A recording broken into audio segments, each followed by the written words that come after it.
Good evening, everyone. Welcome back to Joe and Ro Talk Toastmasters, a podcast designed by Toastmasters for Toastmasters and speakers across the globe. If you want to learn something about communication and leadership, or just spend an evening over coffee, tea, and lovely conversations, then join us. We are right now live, but you can also get to us on Spotify as well as on YouTube. The links will be uploaded shortly. As always, I say there is someone special in room today with us. And who's that special person? I know that everyone in District 98 who has spent more than years in District 98 knows this guest. He's quite famous, and so famous that I'll tell you, I've never met him. I've never seen him or heard him spoken, but still he's already established as a great speaker in my heart. Thanks to my colleagues, my co-host Ron here, they have all said that he's one of the best speakers, a golden speaker apparently, that District 98 has ever seen. And who is this person? This is none other than distinguished Toastmaster Pramod Mohandas. We have Pramod Mohandas with us in room tonight. And for those who know him, I think there's no need for an introduction. But for those like me who are just new or who don't know Pramod, like maybe because they were under the rock, a little bit of introduction of Pramod. Pramod is a product manager by profession and a public speaker by passion. He has been working in the IT sector for more than 11 years, and he has been a Toastmaster also for more than 10 years. As a speaker and a trainer, he has delivered sessions across leading educational institutions and community setups. He also has an experience of hosting conferences for multinational organizations. Okay, the introduction is like literally 2 pages long. He has done so much. He's an award-winning speaker. He has had leadership, titles from club president to division director. He is an ex-ESC champion, and so on and so forth. The accolades just keep on coming. And I don't want to spend my time just praising him because yes, he's worth the praise. But more than that, I want to spend time talking with him, having a conversation and getting to know what made Pramod Mohandas such an excellent speaker and a global level panelist, as his introduction says. But before that, let me just talk about some ground rules. You know, in Toastmasters, we all love the ground rules. The ground rules are very simple, guys. Grab your cup of tea and coffee, relax, sit back, enjoy this 3-way conversation between Pramod, myself, your host, Joanne, and Ron. Also, I would like to request you to always be on mute. I can see some people are not on mute. I know you guys are very excited, but please, this is a podcast. And so I request you guys to mute yourself. After the podcast session, you will have a chance to network with the guest for 10 to 15 minutes. Last but not the least, my dear friends, just one thing that remains, and that is thanking. Giving a small vote of thanks to both Ron's and my club, that is Palawa Toastmasters Club and Kharghar Toastmasters Club, for your immeasurable support for this podcast. And of course, District 98, we thank you for helping us out and supporting us at Joe and Ro Talk Toastmasters. Now back to you, Pramod. But before I go to you, Pramod, I want to talk to Ron, my co-host, who has given me so much details about Pramod Mohandas. From day one, he's like, we have to bring Pramod on the podcast. You don't know Joanne, he's such a lovely speaker. He's an excellent communicator. Ron, please tell us more about Pramod. Yeah, so I'm very excited to have Pramod on the show because when we first discussed Joe and Ro between us, Pramod was one of the guests I was sure I was going to call. And the reason for that is because I wanted to introduce Pramod to a new generation of Toastmasters because I think he left a few years back. And a lot of new generation Toastmasters like Joanne and others have not seen him and not heard of him. But what I really wanted to kind of showcase is Pramod is one of the most elegant and graceful speakers on stage. And the way he kind of speaks and handles himself on stage, that is something I want us to emulate. I want other Toastmasters to learn from him and emulate. It's a pity that he's not active right now because just watching him on stage, you can learn a lot. He handles pressure like a champ, and in contests, he's ice cold. I remember when he was MOC for my eloquence contest in Bandra about a few years back. He hosted the entire day on stage flawlessly, and he kind of really blew us away with his MOC duties. So this is my kind of opportunity to pick his brain and hopefully get to learn from him, myself also, and for all the new Toastmasters as well. It's going to be very exciting, very interesting. I'm really looking forward to this conversation. So let's get started. Pramod, hi. So, like, Ron has praised you so much.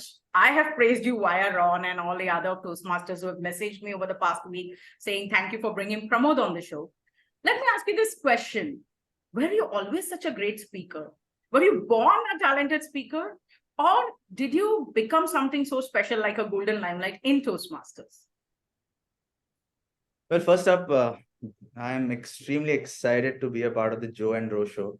I think, as Ron said, right when Ron had the idea, we've been speaking for a few months now that we need to do this podcast. And finally, 20th September was that date when this was supposed to happen. So thank you for having me. It's an absolute pleasure. I'm thoroughly excited to know as much about the two of you and the new generation of Toastmasters as much as I will share today through my experiences here.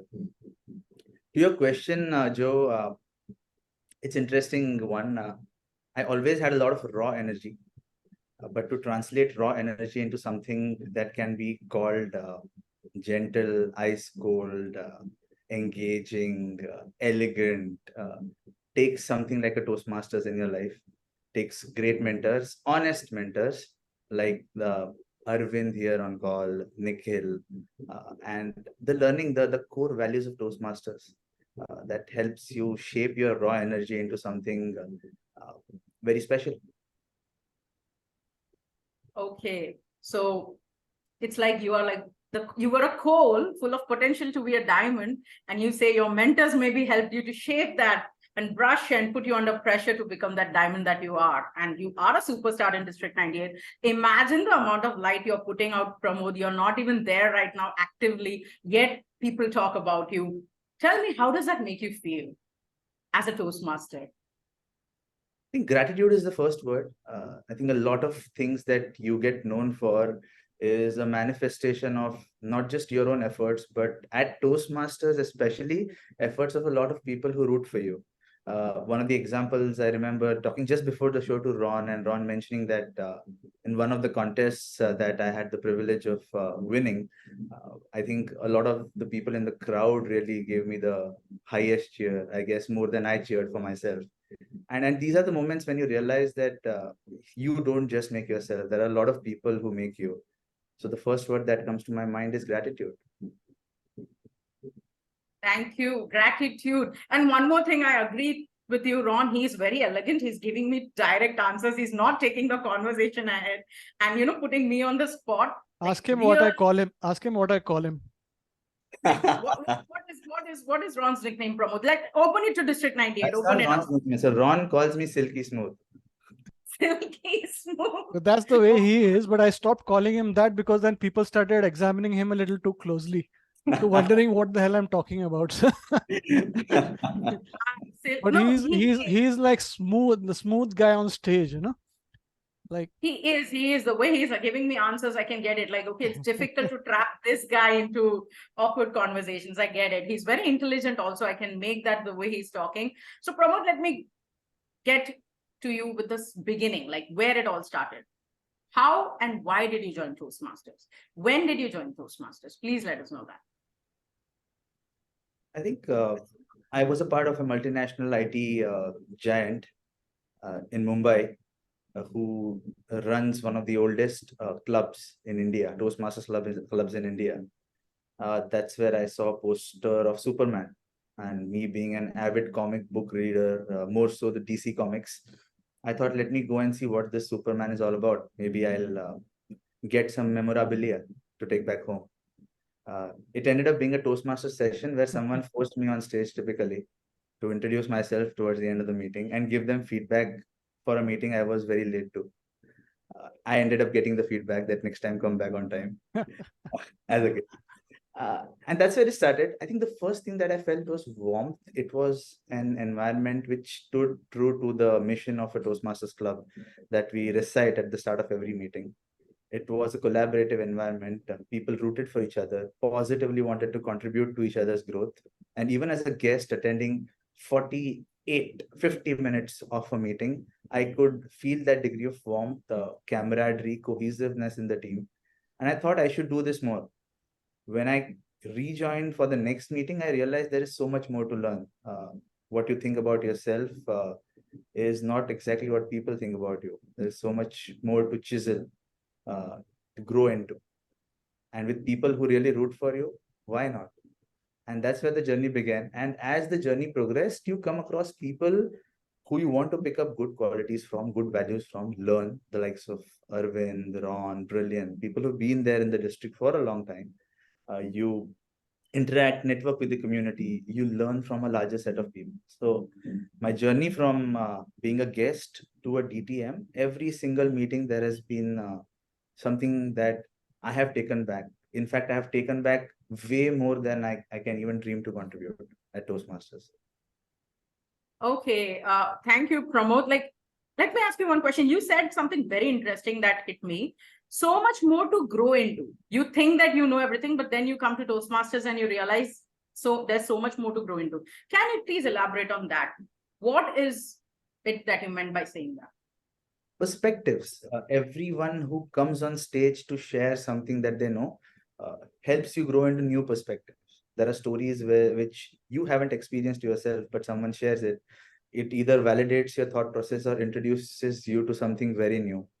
There are evaluations that you receive on your speech projects through lenses that you would never have imagined yourself in. And every perspective that you get exposed to directly or indirectly helps you grow, not just as a public speaker, as a person who wants to communicate better, but largely even as a person. And the values entrench themselves very deeper into your mind, the values of respect, integrity, service, and excellence. And that is what Toastmasters is all about. Perspectives, you exposing yourself to varied perspectives, being open to learning through feedback and through other people's experiences. And then you just never know what you will grow into, but you definitely know that you're going to grow into something better. Do you remember the time when you realized that, okay, this is for me, Toastmasters is for me, this is something of value to me? Do you remember in the initial years or initial months, when did you like, okay, this is my thing? Was there a particular moment or time or a meeting or something, or it just happened gradually? It happens gradually, Ron. I am tempted to give you a Bollywood answer here, but that is not the truth. The truth is it happens gradually. You have these mini moments when you realize, oh, this is cool. Like when I wrote my P1 speech. So I had attended one meeting as a guest, half a meeting as a guest, one meeting, 1.5 meetings as a guest. And then here comes the club president says, hey, you should give your P1 speech. I said, I'm not even a member. And he says, oh, you don't need to be a member to give a P1 speech.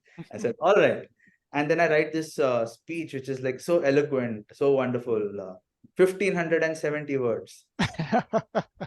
He says, bro, just one speech, not two.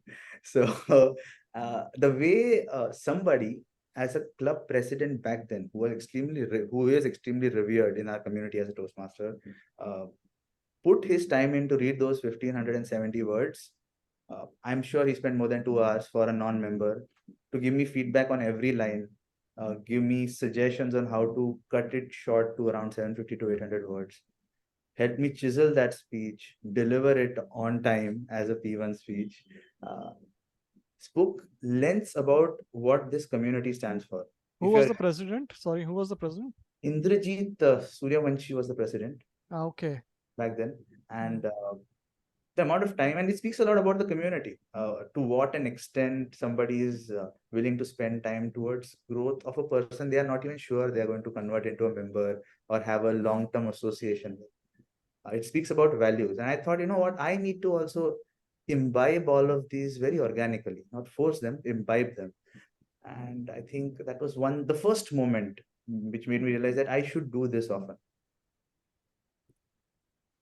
So Ron and Pramod, and the next question is for both of you guys, because you have spent years in Toastmasters.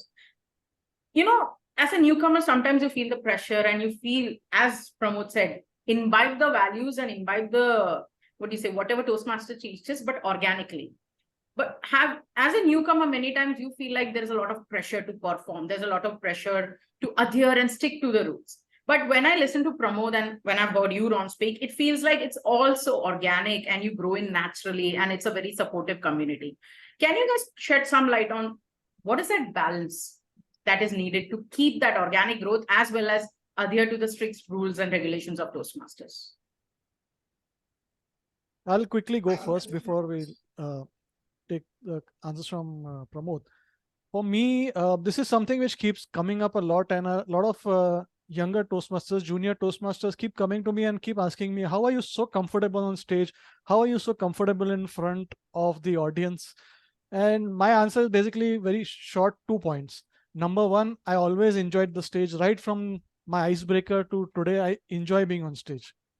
And the second thing is, over the years, although I am comfortable on stage, I had to learn a lot of the small nuances of speaking, unlearn those bad habits, learn good habits, and doing hundreds of evaluations for others and listening to others' evaluations is kind of a lot of things have sunk in. So it's a combination of both.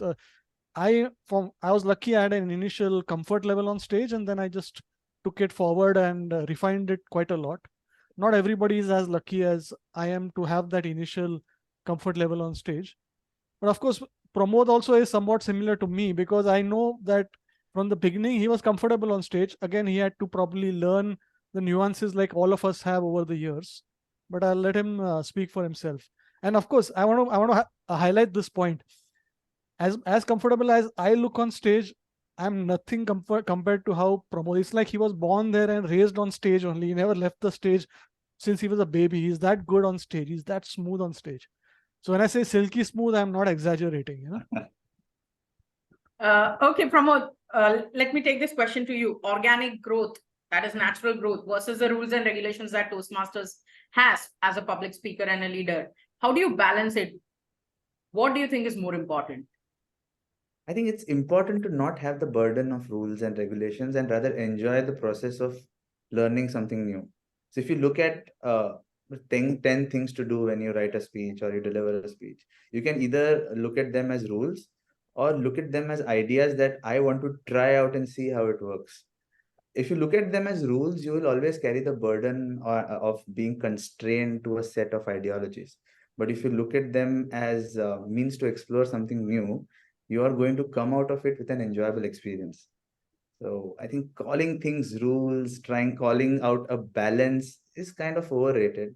For me, it is more about finding the right harmony, the right perspective of looking at what Toastmasters has to offer and enjoying it.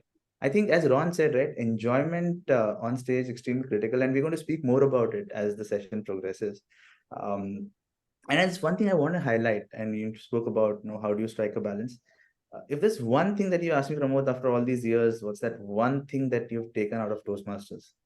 I have taken away some lifelong friends. And that can only come in where you don't go into some kind of an initiative just to adhere to certain rules, being constrained by the boundaries, but go to a place to absolutely learn something unabashed, learn newer perspectives, meet better people, learn from them, share your experiences, and grow together. And I think as you do that long enough, you end up having really good friends. And that's why one thing that I take away, I think the best thing that I take away from Toastmasters is some lifelong friends. Yeah, I always tell people, love your audience. And then they look at me a little funny, like, what the hell is he talking about? But it's a very important thing that once you go on stage, you and the audience become synchronized. You become like, you have to love your audience, because you have to love them so that you can give them value. You can be comfortable with them and enjoy with them on stage. So I've always kind of had this philosophy of love your audience. In fact, in a lot of, when I'm speaking impromptu, I always tell the audience, love you guys, and sometimes people find it a little awkward or funny, but for me, it's so natural, after I speak to them for a little bit of time, I find a bond with the audience. And I think even Pramod has a very good, camaraderie with the audience, very good, what is the word for it? Bonding with the audience when he's on stage. Not bonding might not be the right word. I'm struggling to find the right word. Rapport. That's the word I'm looking for. He is one of those speakers who comes on stage, and just by his presence and the way he speaks, the audience is like, okay, this is my guy. I'm going to listen to him. Okay, so there are like two people in this group right now, Ron and Pramod, who are like superpowers on stage. So let me ask you this question, guys. You guys are naturally so good on stage, and you have a natural stage presence. What about people who come into Toastmasters to become better communicators, but don't have that natural confidence and stage presence? What would you advise them? How do they bring in that skill, grow into a comfort zone where stage becomes their like second love, like it is for Ron? Who wants to go first, Ron or Pramod? Who wants to take this question? Let Pramod take this. Stage presence, I think we need to start with the basics here. When we talk about stage presence, more often than not, we are bombarded with perspectives which are outside in. So if I ask you, Joe, what is stage presence? You'll say, oh, maybe the way someone stands on stage, moves, talks, the personality. I need to feel happy when I see them. I need to feel excited about what they're talking. They should elicit some kind of an engaging response from me. And that is stage presence. It's a very outside-in perspective. What largely gets missed is an inside-out perspective for the speaker. If I want to create a stage presence as a speaker, what should I do? And it's something that Ron very briefly touched upon. If as a speaker, I am on stage, I should feel at home. I should feel comfortable. If I feel at home somewhere, I can be myself. I can feel a degree of confidence. I can express what I really, truly want to express. I may not try to act weird or funny. I'll just try to be myself, share what I want to, and try to create that bond with the audience. So I guess the first thing that I want to highlight here as we begin our conversation on stage presence is the inside out perspective, that on stage, a very simple thing to achieve through practice would be to feel at home. And if we are able to do that, then everything else that Ron spoke about as to how someone's comfortable on stage, able to express themselves, create a rapport with the audience, comes incrementally. So any tips on how to feel at home on stage? Like, what do you say, Just go on stage as much as you can? Like, So that goes without saying, you go on stage as much as you can, but there's a deeper science to it. I think if I had to simply bring to light as to what actually is the problem. One of the most used analogies back in the day when I was a Toastmaster was that speaking on stage is the second most feared thing in the world after death. And some now it's the first one. Now it's the first. Now after COVID, I think it is third or first. We don't know. But people would rather die than go on stage. That was always and we need to understand why that happens. And largely, we live in a world where there is abundance of social evaluation. So any mistake might end up in some kind of an embarrassment. So there is fear associated to embarrassment. There is performance pressure. If you talk about contest, we burden ourselves with undue pressure of expectations, outcomes, etc.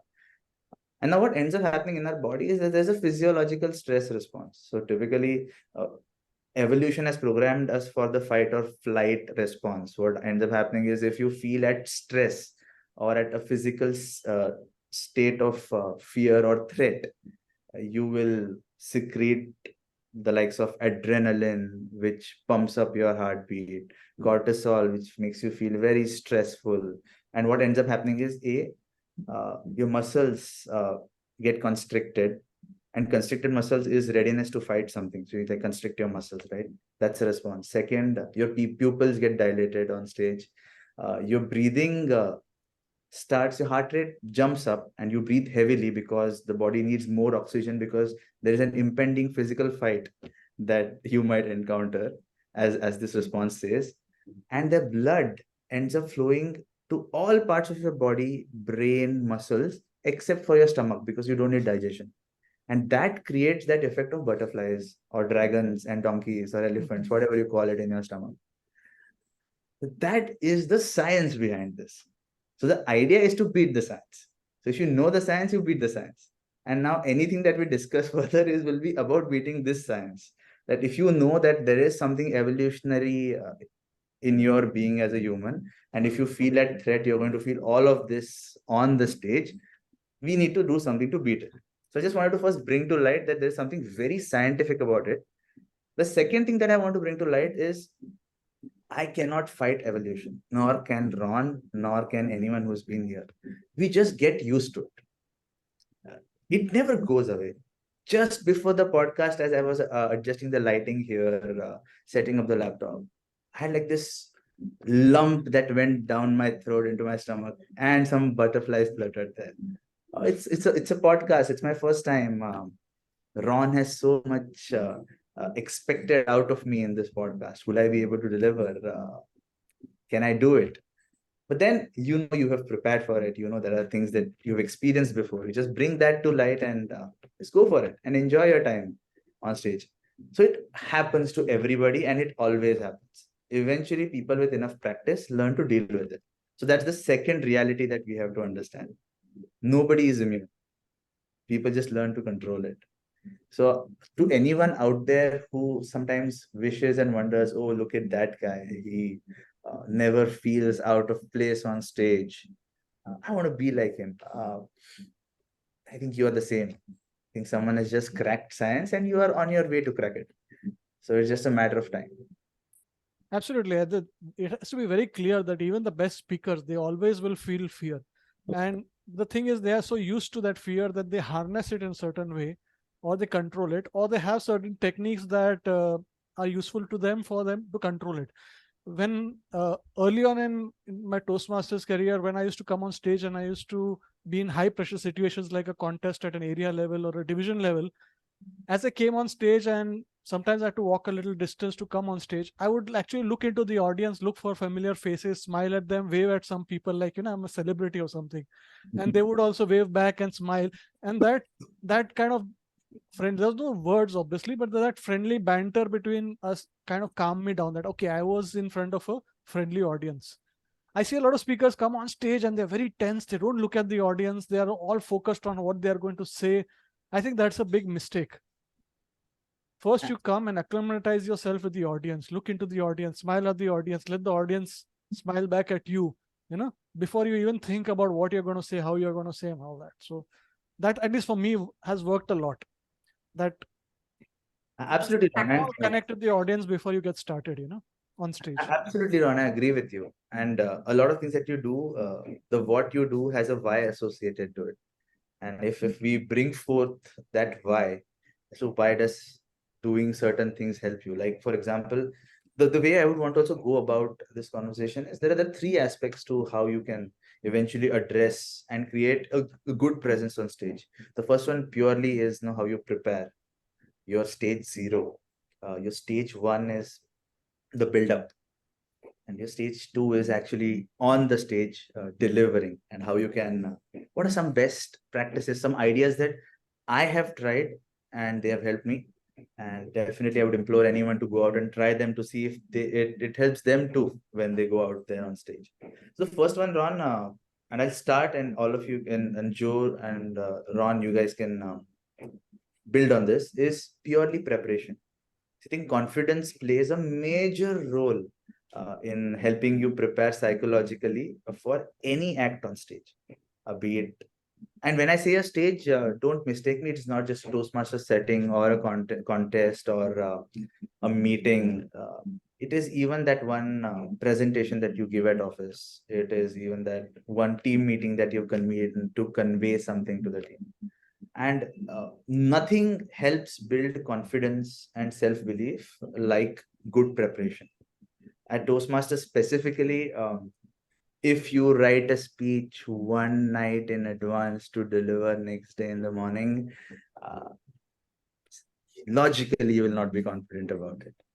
Subconsciously, how will you convince your mind that you've done enough? In the same gate, if you pick up a speech a week in advance, nourish it over a period of time, practice it, and then are ready to deliver it, you are way more confident. So I completely, sorry. Go ahead. No, finish your thought. I'm saying, so preparation and practice, stage zero of stage zero. It's like you cannot hide, you cannot run away. Yeah. With practice, I have noticed over the years, I've noticed one very strange, not strange, it's a different thing. It's practice is exponential in a certain way. What do I mean by that? Suppose you rehearse in front of the mirror once. you get, say, a 20% boost in your smoothness of delivery, etc. You practice it twice, you would expect, okay, you'll get 40%, right? No, you actually get 50%. You practice it 3 times, you actually get a much more boost in confidence. So practice actually has an exponential so by the time you practice like the 7th or 8th time, your confidence is sky high. And absolutely to the point that Pramod is making is, a lot of people come to me and, like, as if in a conspirational tone, they tell me, I just wrote this speech today morning only and I'm trying to give. And I look at them and, what are you trying to do? I mean, how you're shooting yourself in the foot. You're going in front of the stage completely unprepared. You have no clue what you are going to say. And I have had some really strange experiences with this kind of this. Not that I am 100% prepared always, but I always do some work before I go on stage. And yeah, that is absolutely the point. Like, your presence on stage is kind of fortified by the preparation you've done previously. It's like the Though, ammunition you have in your belly, to face whatever comes on stage. Ron, I dare say I would want to make a radical point here. And it's something that I always wanted to share with anyone who listens, is that practice enough to have a good threshold of confidence, but don't practice so much that you get burdened by that practice. There are people who practice so much that I've seen on the day of the contest, they're so burdened by that practice to deliver a speech to a T. Every Perfection. last article, comma, conjunction, it's a burden. I Don't think, they practice get be a burden. jaded by practice. Absolutely. So I think a good threshold there is, I've practiced enough to feel confidence. Let me go out there and there has to be a 10% leap of faith after practice.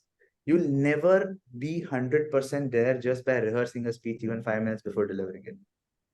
Keep that 10% for your mind to just relax and confidently deliver what you practice. Over practicing is merely going to burden us. Wow, I'm loving this conversation, guys. Like, two major things that I'm getting out of it is, one, practice enough for confidence, but don't practice for perfection. That's like a mantra to keep in mind when you want to become a good public speaker. And second thing that I loved is, you can't beat your evolution, you just get used to it. I loved that. This is a new perspective, as Pramod said, like in Toastmasters, we build perspectives. This is a new perspective, because I'll tell you, people come to me and you're like, you're an excellent speaker, you're a podcaster, you're born confident. You guys have no idea. Every single time at Wednesday, 8 p.m., when I am on live, I have a knot here and my chest pains and I have headaches and my fingers shiver. People don't know this because I've learned to mask my nerves. But even though every single time I go on stage and I perform to the T and people feel like, oh, wow, she's a born speaker. Guys, I also cannot beat that evolution. I'm just used to it now. Initially I was scared that maybe I'm having a panic attack or a heart attack, but now I know that that knot comes, that chest pain comes only at 8 p.m. So I know that it's my way that evolution is putting me under stress. So I have no such nervousness because I know I have Joanne, so I don't bother at all. So it's like, Joanne will take care of everything. I just come up, show up, and just smile, and everybody's happy, So, but this is such an interesting point that you guys have brought in, right? Like, you never get used to it. And to that end, I love the way Pramod said, 90% be prepared, 10% leave it on stage. And I think that is where Toastmasters works brilliantly. Because I feel over a period of time, that 10% stress, we are getting used to that. Because the first time I went on stage as a Toastmaster, my nerves were very high. I bombed a lot in speeches. Now, when I'm coming in, I'm doing a podcast with Ron, I'm taking up evaluations, I'm going back on stage. The stress is there, but because we are leaving that 10% leeway, my body, my mind, it's getting used to that stress. I think this is a very good lesson. Only when you practice and perform, you get used to that evolutionary stress that Pramod spoke about.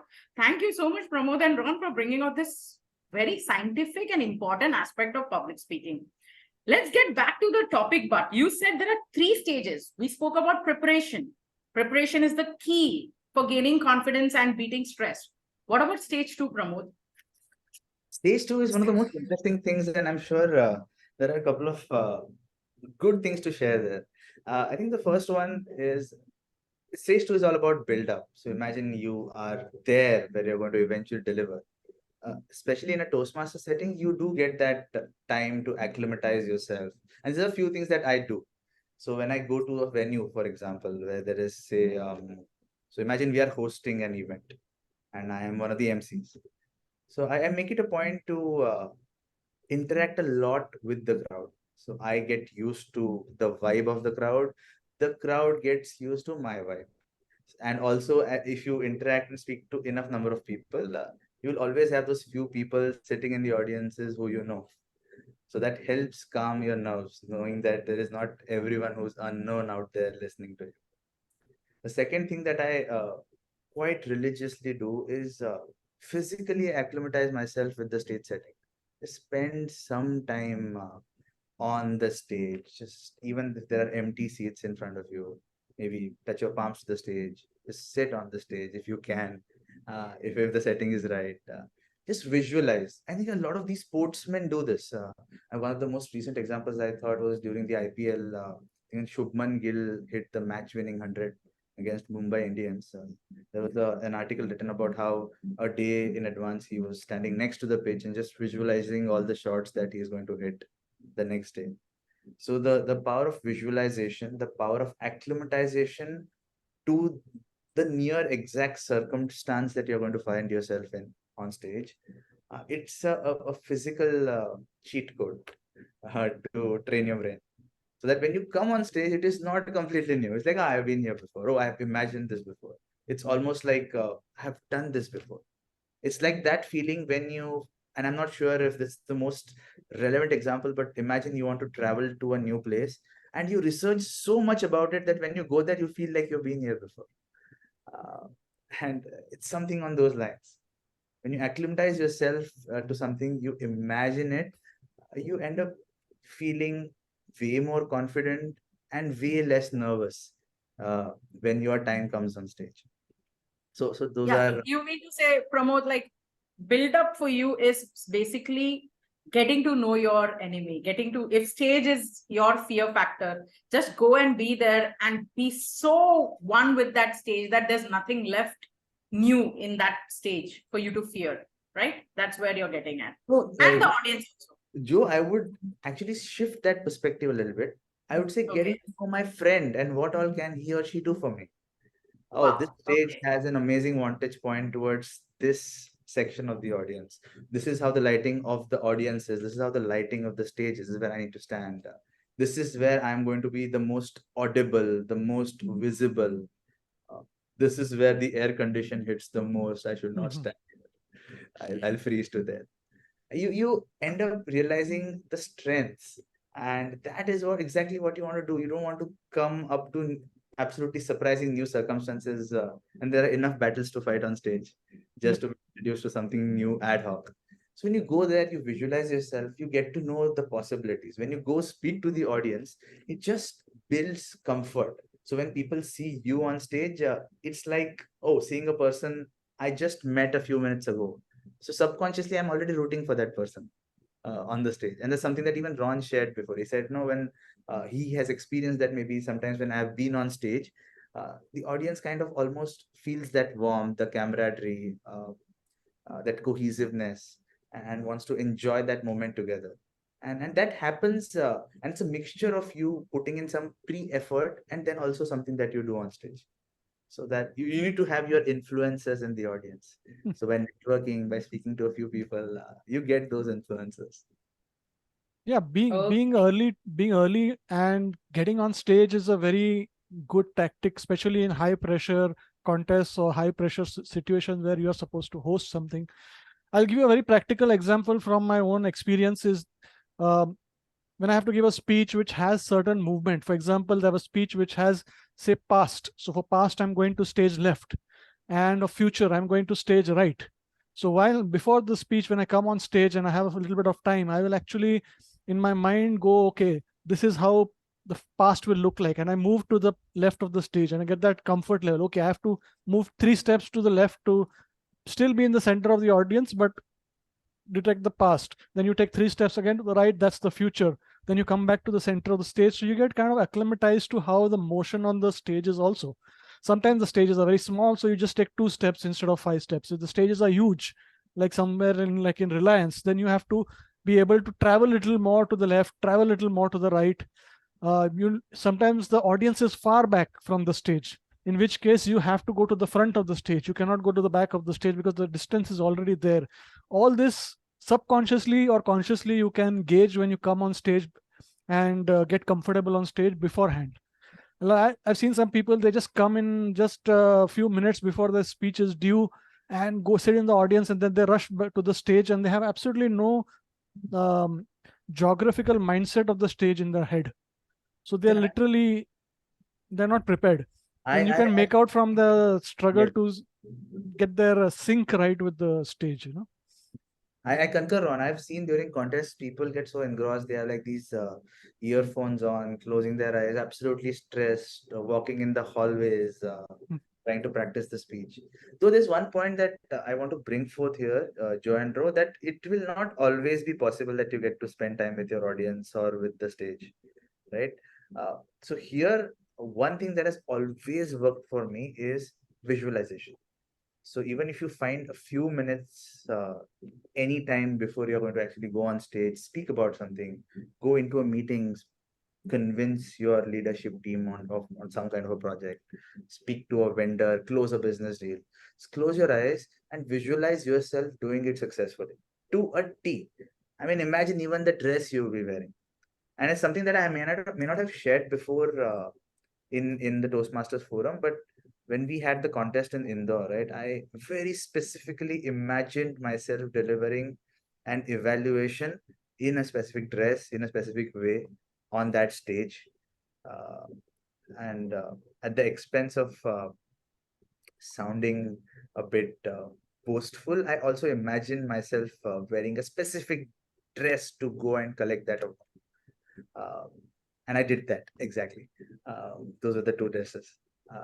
What I want to bring forth here is the larger point, which is visualization really plays a very strong role in molding your subconscious and helping you realize what you've been thinking, all the positive things.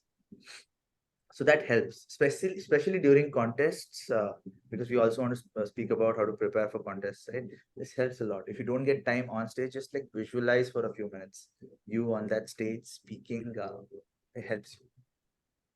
Wow, thank you so much, Pramod, for being so honest about it. People don't honestly say this.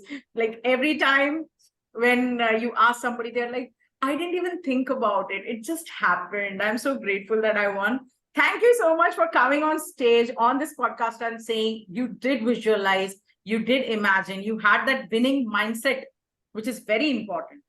And not just in contest, but for giving a flawless speech. You need to have that mindset of a winner, that I am going to go on stage and I am going to deliver one of the best speeches of my life till date. Thank you so much for honestly sharing that with us. You spoke about preparation, that is building up your confidence. You spoke about the build up, that is acclimatizing, and if not possible, definitely visualizing the way you're going to deliver your speech, or in Pramod's case, simply go and get that award. What is the stage 3 that you're talking about, Pramod, for speech, the stage presence? Stage 3 is on stage while delivering. It's a broad topic, and you'd write books on what you can do on stage. But let's keep it very simple. And it's something even Ron mentioned earlier in the podcast. 9 out of 10 of us forget to smile when we go on stage. We forget that this is that beautiful opportunity you have to share something on your mind with a larger set of people. And isn't that what communication is all about? The one-to-one is a conversation, one-to-many is a speech.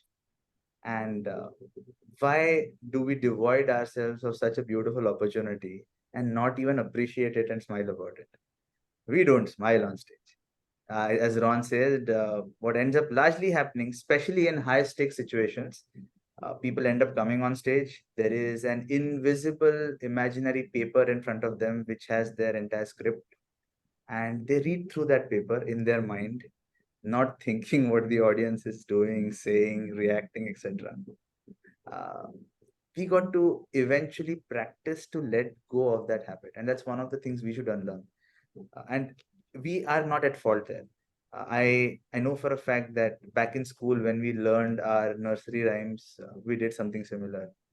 When we learned our essays for elocution, we did something similar.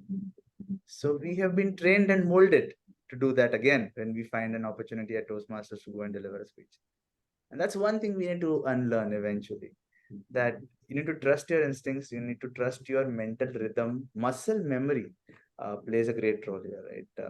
When I say Johnny, Johnny, you say yes, Papa. You don't really have a script in front of you which says yes, Papa, because that's muscle memory. Uh, and our speeches are no different. You practice enough, you speak enough, the segue between your thought and your words eventually becomes seamless. And that is exactly where we want to arrive on stage. Something like a smile, again, is science. Smile has a very beautiful science where when you smile, there are certain muscles that move on your face, and merely that movement of muscles releases endorphins. And endorphins counter stress, make you feel peaceful, make you feel happy. So even if you go on stage and say, shit, I have completely forgotten my speech, smile, like have the biggest smile about it. And trust me, there is a high chance that you might remember the second paragraph of your speech and start from there. So I think not smiling more than anything else is not giving ourselves that opportunity to appreciate that stage, that podium, to share our message. So if not for anything, just for that opportunity, everybody who comes on stage should try and look at the audience across the hall and give them your best smile. And that's like the first thing that you should always do on stage. I love the word opportunity here because this is something which I would want all our younger Toastmasters, less experienced Toastmasters to kind of aim for. At the beginning, it's going on stage is scary and this, but as they progress in their Toastmasters journey, they have to start looking at going on stage as an opportunity. Like I would give you a small example from my own thing. When I was very young, very small, a cycle looked terrifying to me. Like I'm going to fall and break my head, And I was taught by my cousin sisters to balance and ride the cycle. And once I got confident, I started fighting for them to for an opportunity to take a ride on that cycle. We had one cycle among four of us, so it became from a fear mindset of for okay, I'll fall and I'll break my head, and what will happen? I won't be able to balance. And I went to a stage where I was like, when will my ride come next? When will my round come next on that bike? Similarly, we have to also transition from okay, we are terrified with this, we are nervous, we are may not given the best speeches to a point where we are like, when will I get on stage next? I want to get on stage next. I want that next opportunity. And it happens organically, it happens naturally that you will come to the stage where you will look at every time you go on stage as an opportunity to do something different, opportunity to have fun, opportunity to convey your ideas. So that's, I think I love the word opportunity, which Pramod has brought up. It's something Ron, we should internalize. Yeah. an example to what you said is when you look at the elite athletes in the world, right? Whenever they're competing for the biggest titles and they are interviewed before that, and if a reporter asks them, how are you feeling about it? Nobody ever says nervous. Everyone says, I'm excited and looking forward to it. And that is where I think is a validation that even the best, the perceived best in the world at being competitive, look forward to every challenge as an opportunity, or every stage as an opportunity to go and show the world what they have to share in terms of skills. But in case of us as Toastmasters, our thoughts in form of speeches. The other thing, Ron, that and Joe, I want to highlight here is on stage, even before we get there, a lot of us burden ourselves uh, on trying to be someone who we are not. I see Ron on stage, and it's a misbelief that, and it's unfortunately a pampered misbelief that, oh, I want to be like Ron on stage, or I want to be like Arvind on stage, I want to be like Joanne on stage. The idea that if you try to be like Joanne on stage is that you would end up more often than not, end up appearing very fake. The people would have you would have come across feedbacks where you tell people or you've heard people telling other speakers that you seemed very over the top, unnatural on stage. What were you trying to do? It was not you.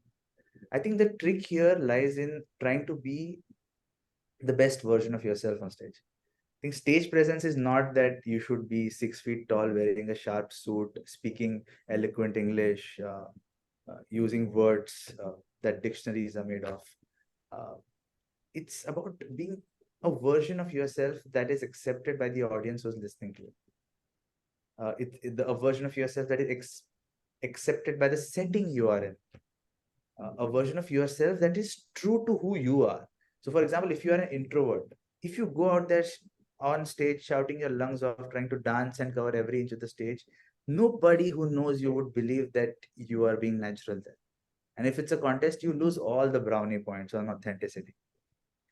So being authentic and how to be authentic, the simple cheat sheet to that is just trying to be a good version, a better version of yourself on stage. So if you're an introvert, try to find the right words, that right smile, that right energy, which translates your superpowers into the best performance on stage. If you are, for example, I am very expressive. So when I speak to people generally outside of a Toastmasters or a speech environment, and I speak on stage, it's almost the same. And that's the best compliment you can receive as a speaker. That you know what, on stage you are the same person, just amplified a bit.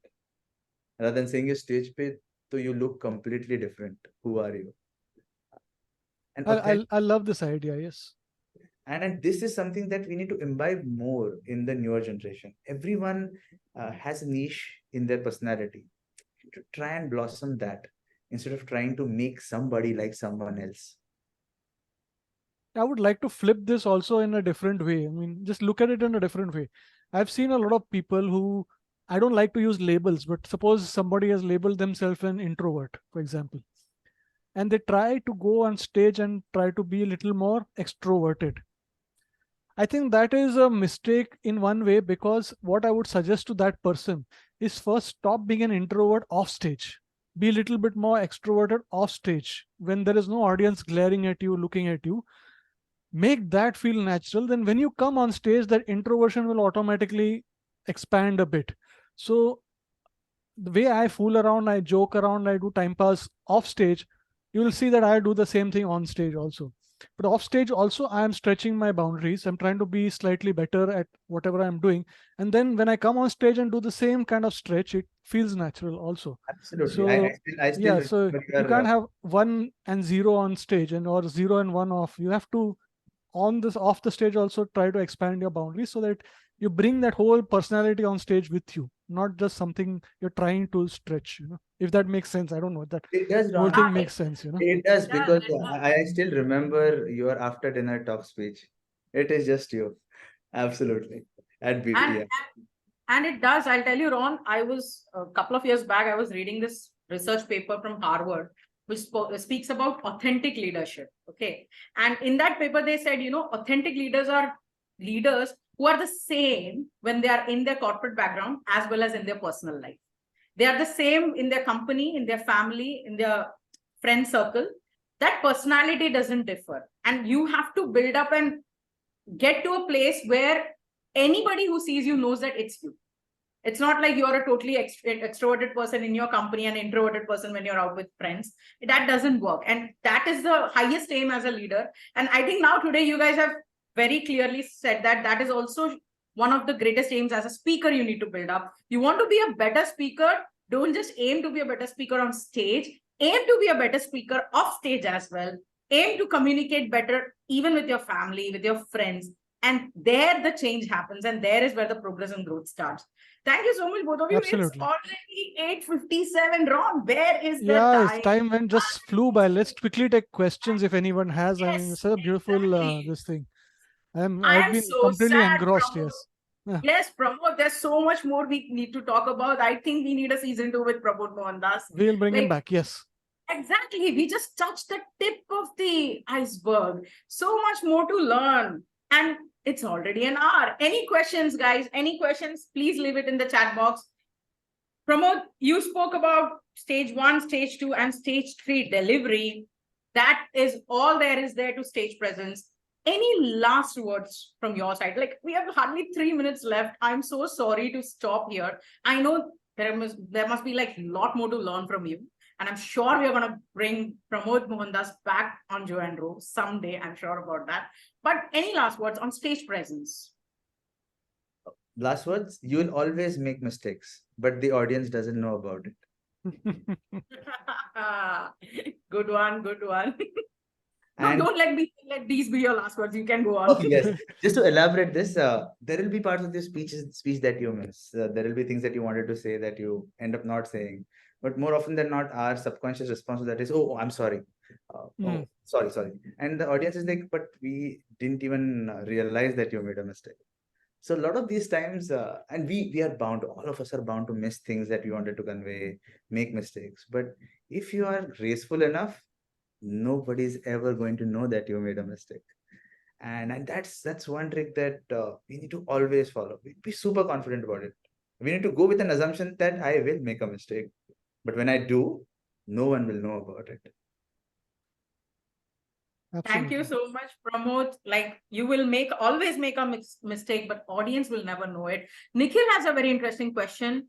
How does anyone know the line between under preparation and over preparation? That is a 90% threshold. What a scientific question, Nikhil, to someone who has come with so much science today on the podcast. Pramod, over to you. And then maybe Ron, you can also add in. A question from Nikhil without numbers would not be a question from Nikhil. So, Nikhil, whenever, if there is even a passing thought in your mind that now that I have prepared so much, I should be able to just deliver what I have prepared. Even if there is a slight passing thought, that is when preparation has already started to burden you. And we need to really measure our preparation henceforth. And it's been a very personal experience with me, specifically during contests, that if you like over prepare, you just go there with so much burden of delivering what you've prepared rather than actually enjoying the experience, sharing your idea, interacting with the audience. So even if there is the slightest of passing thought that, oh, now that I've prepared, I hope I deliver everything to a T. That is where the problem has just begun. You can take measures right then and there. It's a very subjective answer, Nikhil, but it will differ for everyone when that point comes. But it does arrive at a certain point in time. For me, this is like a very, somebody like Nikhil can ask this question. For 95% of Toastmasters, just getting prepared enough is always the challenge. So this is kind of, you're taking, I mean, if you talk to somebody like Nikhil or Cyril or Avinash or somebody, their preparation, and even Pramod, preparation is mind-boggling. But for most of us Toastmasters, with the just getting to that where you're over-prepared is almost impossible. You just hope that you've cooked the goose enough that you can deliver it on stage and go about it. But of course, Nikhil's preparation is legendary. Absolutely. Nikhil that day was asking me after a speech, should I take out my pen from my left pocket or should I take out the pen from, the pen was part of a prop in the speech. So he's like, should I take out the pen from the left pocket or should I take it out from the right pocket? That kind of detail. And I'm saying, I don't care. Just take out the pen. I am sure Nikhil would have arrived at an answer which says the mic is pinned to the left side. Exactly. That logic. Right. Sorry, Nikhil. Nikhil. Nikhil, you're an authentic speaker. Whatever you are off stage, your friends know that. That's why they could predict that on stage what you would say. Authentic speaker Nikhil Salvi. We know about that. Thank you so much, Pramod. Thank you so much, Ron. Like, why do we have to end this conversation? This is a question that's going on in my mind right now. But time and tide waits for none. We know that. And so we do need to end this conversation for today, for tonight. We will obviously get back with Pramod someday, somewhere. But there is a tradition in Joe and Toe Talk Toastmasters that is summary. People just love the summarization of the whole podcast. We call her the summarizer. Yeah, so I am the summarizer. And as my job, it's my responsibility to deliver the summary. So let's get into it. We have today distinguished Toastmaster Pramod Mohandas with us, who spoke a lot about stage presence and how to get comfortable on stage. First question, Pramod, why do you like Toastmasters? What is it that you believe that Toastmasters has given you? And Pramod said, there is a raw energy in him, but how to translate that raw energy into something gentle, engaging, elegant, and get to that level where you're called an ice cold and winning speaker. That is where Toastmasters has helped him. Thank you, Pramod, for saying that Toastmasters has actually helped you to translate that raw energy. He says every one of us has so much to grow into, and Toastmasters helps you, to chisel yourself and grow yourself. But the most important thing for Pramod, what has Toastmasters given him is lifelong friendship, to learn something from everyone. That's what Pramod has brought in on table with Toastmasters tonight. When it comes to stage presence, he says, love your audience and build an inside out perspective. First, see who you are, be authentic to yourself, and then connect with your audience. You know what is so special about tonight? It is the scientific information and perspective that Pramod has brought in today. Honestly, Pramod, you brought in such a good learning for me as well, because as a speaker, even I get nervous, even I get all those physical symptoms, jittery, shaky, pain. But as he says, you can't beat your evolution. You just have to get used to it. Being nervous, maybe at a point of time in life, you may get over it. Maybe you will never get over it, but that doesn't matter. With Toastmasters, with public speaking, what you're doing is training yourself to beat that evolutionary fear, to beat that evolutionary stress, so that one day you become just immune to it. Somebody has cracked the science, he says, and now you are on your way to crack it, especially for public speaking, because you have joined Toastmasters and you are on this way to communication and leadership. Finally, if you are scared of stage, or if you want to learn how to become better on stage, 3 things that Pramod advises on. Number 1, prepare. He says, practice enough and prepare enough for confidence, but don't practice and prepare for perfection, because perfection will overburden you. What all should the steps be when you prepare? Watch the podcast, my friends. Listen to the podcast and you will get the detailed steps of preparation. Stage 2, he says, is build up. This is interesting. He says, go and connect with your audience. Acclimatize yourself to the venue, the people, interact, so that you get a vibe and 90% of your fear is gone. Physically get used to the stage. And if you cannot do all of these things, that's fine. Because there is one tip from Pramod. He has used this and he has won at Indore, the District 98 Championship. Simply visualize. Visualize you're on stage. Visualize you're speaking, delivering the best speech. Also visualize you're getting a reward and becoming the champion. Such a sweet visualization. The power of visualization that every athlete, every leader speaks about. And Pramod today has spoken about it as a witness. He has used it and he has won the championship. Most important, my friends, don't consider stage as your enemy. Consider your stage as your friend. And when you build that bond with your audience, remember, you are making influencers ready who are going to cheer you up and who are going to, take you on the pedestal. So that is where the stage 2 build-up ends. And then, of course, there is stage 3, delivery. So much to learn in delivery. I won't go into details tonight. Go back and listen to that podcast. Go back and listen to us on Spotify as well as YouTube. But 2 things that he speaks about. 1, smile. Whatever happens, smile. And if you don't know how to smile, look at me. I have practiced it with these stubby cheeks. If I can smile, anybody on this planet can smile. So practice your smile and get ready to smile when you're on stage. And last but not the least, and the most important thing, be authentic. Don't try to be someone who you are not. I think this is the greatest mistake as public speakers, as communicators, leaders. We try to imitate people. We try to become someone who we are not truly authentically, deeply are. But, like someone whom maybe we idolize. It's good to idolize, that's fine. But be true to yourself and then translate that energy, that true energy that you have on stage, and blossom your personality to find the best speaker that you can be. Pramod's words, not mine. Wow, there's so much more to summarize, but I'm going to stop here, guys, to know more about this fantastic session, especially if you want to learn more about stage presence. See, even right now, I'm shivering because I am nervous. But Pramod, I'm going to take your tip. I'm going to beat that evolutionary fear and, someday maybe become a flawless and graceful speaker as you are. Thank you so much, Pramod. Thank you so much, Ron. A lot of takeaways this evening as the guests are right now putting in the chat box. We will be back after 15 days on another Wednesday at 8 p.m. And who's going to be the special guest? No, that's going to be a mystery. I'm not going to tell you guys. So wait and watch. Stay tuned for Joe and Ro Talk Toastmasters.